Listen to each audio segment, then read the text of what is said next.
अफवाह फैलाने में ही लगे हुए थे। मैं एक दिन रात्रि को अधिकारियों की बात सुनता था, रात 10 बज रहे थे।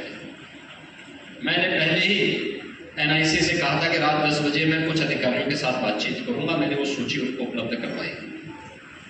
ठीक 10 बजे मैंने कहा, आप सबने अपनी बात बोल ली? उन्होंने कहा हाँ। मैंने कहा चलिए, मेरी एक वीडियो कॉन्फ्रेंस है, आप सब उसमें बैठे मेरे साथ। उनको भी नहीं पता था कि मुझे क्या बोलना है। मैं वहां गया, मैंने कुछ चुनिंदा अधिकारी थे, जिले के भी नहीं थे, वे रेंज स्तर के थे और जोन स्तर के थे। मैंने कहा कि देखो 10 से 11 बजे तक मेरी VC चलेगी और 11 से 12 आपको करना होगा। 12 से 1 वे लोग, फिर जो जिले के लोग होंगे वे लोग करेंगे। अब क्या करना, फैन वोट करो। मैंने कहा जितने भी अनावश्यक शोरगुल है ये सब हटना है और ये कल मॉर्निंग से लेकर के परसों मॉर्निंग तक सारा कार्य होना है। तो मैंने 1-2 लोगों से पूछा, मैंने कहा संभव है? उन्होंने कहा साहब बहुत कठिन है। दुनिया का ये सबसे बड़ा आध्यात्मिक और सांस्कृतिक आयोजन बना, क्योंकि कोई भेदभाव नहीं। जो उनको बताया गया था कि भारत में तो जाति भेद है, क्षेत्र के नाम पर बटे हुए हैं, भाषा के नाम पर विभाजित हैं, यहाँ पे महिला और पुरुष में लिंग भेद है, वहां आकर के उनकी आंखें खुली की खुली रह गई जब उन्होंने देखा कि एक ही संगम पे, त्रिवेणी के एक ही संगम में, क्या महिला है, क्या पुरुष है, क्या उत्तर है, क्या दक्षिण है, क्या पूरब है, क्या पश्चिम है, कोई कौन पंथ है, कौन संप्रदाय है, कोई भेद नहीं। उत्तर दक्षिण पूरब पश्चिम पूरा भारत एकजुट होकर के एक ही त्रिवेणी के संगम में स्नान कर रहा है। और मीडिया की सकारात्मक पहल जो हमारे स्थानीय मीडिया में, नेशनल मीडिया में जो पहले चरण में इस अभियान को आगे बढ़ाया था, तो इंटरनेशनल मीडिया को भी उसके बारे में सकारात्मक रूप से लिखने के लिए मजबूर होना पड़ा था और जिसके कारण दुनिया का हर व्यक्ति वहां उस आयोजन का हिस्सेदार बना। मैं देखता था भारत के अंदर पहली बार तमिलनाडु से लोग वहां आए, केरल से वहां बड़े पैमाने पर श्रद्धालु आए। और अभी आपने देखा होगा वेस्ट बंगाल में यूपी 25 करोड़ की आबादी, 25 करोड़ की आबादी में होली सकुशल संपन्न हुआ, लेकिन वेस्ट बंगाल में कई जगह उपद्रव हुए होली के दिन। और होली के दिन उस उपद्रव को न संभाल पाने वाले लोग प्रयागराज के महाकुंभ को मृत्यु कुंभ कहते थे, लेकिन हम लोगों ने कहा है मृत्यु नहीं तो मृत्युंजय महाकुंभ है। सबने अपनी मृत्यु पर भी जय प्राप्त की, विजय प्राप्त की है और इसलिए मृत्युंजय महाकुंभ है ये। इस कुंभ ने साबित किया है वेस्ट बंगाल से प्रतिदिन 45 दिनों के आयोजन में 50,000 से लेकर के 1 लाख श्रद्धालु प्रतिदिन इस आयोजन का हिस्सा बना था, इस आयोजन का हिस्सा बना था। यानी इतने बड़े पैमाने पर श्रद्धालु वहां से आ रहे थे, क्या उत्तर, क्या दक्षिण, क्या पूर्व, क्या पश्चिम। और दुनिया के अंदर भी 100 से अधिक देशों ने इस कार्यक्रम में भागीदारी की। 74 देशों के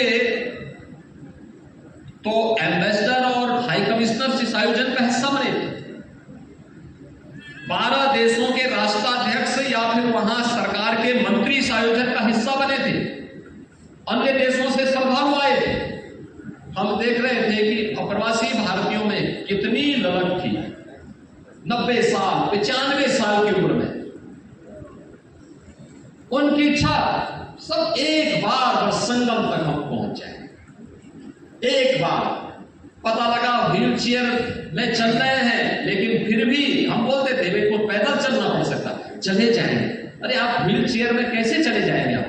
नहीं, बस हमें प्रयागराज तक पहुंचवा दीजिए, बाकी हम लोग चले जाएंगे। यानी ये जो भाव था, ये भाव दिखाता है कि कितनी बड़ी ताकत मीडिया के पास है कि पूरी दुनिया को वह महाकुंभ का इस बड़े आयोजन में इस समागम का हिस्सा बनाती है और मीडिया की सकारात्मक लेखनी ने सचमुच मानवता के मुक्त सांस्कृतिक धरोहर के रूप में महाकुंभ को स्थापित करके 66 करोड़ से अधिक श्रद्धालुओं को प्रयागराज नहाने में मदद की है। अगर मीडिया नहीं होता, सरकार कितना प्रचार करती, कहां तक जाती? हमने तो देश के अंदर कुछ राज्यों में अपने मंत्रियों को भेजा था और मंत्रियों को भी भेजा था कि भाई आप जा रहे हैं तो संबंधित राज्य के मुख्यमंत्री और वहां के माननीय राज्यपाल को आमंत्रण दे देना, हो सके प्रेस कर देना, लेकिन उससे एक सकारात्मक स्वरूप देकर के कैसे आगे बढ़ाने का काम किया। इतने बड़े आयोजन के रूप में, दुनिया के सबसे बड़े आयोजन के रूप में बदलने का काम मीडिया की सकारात्मक लेखनी ने किया। और जब कोई आयोजन बड़ा होता है तो उसके भी परिणाम बहुआयामी होते हैं। इस समाज को जोड़ने का तो आधार बना, एक भारत श्रेष्ठ भारत का तो आधार बना ही, लेकिन संस्कृति भी समृद्धि का कारण बन सकती है। आस्था भी आजीविका का माध्यम बन सकती है। कि आपने देखा होगा, पहली बार यह भी देखने को मिला और उस भाव को हम लोगों ने बहुत नजदीक से महसूस किया। और मैं तो बार बार इसीलिए कहता था, मैं जो जैसे देखने के लिए आया था उसको उस प्रकार की दर्शन महाकुंभ के आयोजन के साथ हुए थे।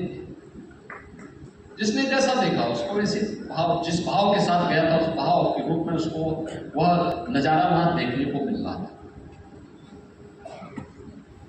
लेकिन मीडिया की भूमिका थी, मीडिया ने इसे सकारात्मक रूप से आगे बढ़ाया। मीडिया की समाज के प्रति जन जागरण में बड़ी भूमिका हो सकती है और उस भूमिका के साथ मुझे लगता है कि आज के दिन पर उसकी सबसे बड़ी आवश्यकता है, क्योंकि सोशल मीडिया प्लेटफॉर्म आज की युवा पीढ़ी उसका उपयोग बेहतर तरीके से कर रही है। उसके पास कम समय होता है कि वह टेलीविजन देख सके या न्यूज़पेपर का अवलोकन कर सके। वह डिजिटल फॉर्म में सभी न्यूज़पेपर भी हैं, चैनल भी हैं, उन सबको उसके माध्यम से वो देखता है, अपने अनुसार उसका अवलोकन भी करता है, उसकी समीक्षा भी करता है। बहुत सारे लोग इस प्रकार के प्लेटफॉर्म का दुरुपयोग भी कर देते हैं, नकारात्मकता फैलाने में, समाज के प्रति विद्वेष का भाव पैदा करने में, राष्ट्र की जन चेतना को झकझोरने की बजाय उसको नेगेटिव दिशा में, एक नकारात्मक दिशा में भी ले जाने का कुत्सित प्रयास करते हैं। लेकिन उससे इतर हमें एक सकारात्मक भाव के साथ एक चौथे स्तंभ बनकर के उस भूमिका को, अगर हम भी जिस भूमिका के लिए मीडिया जानी जाती है उस भूमिका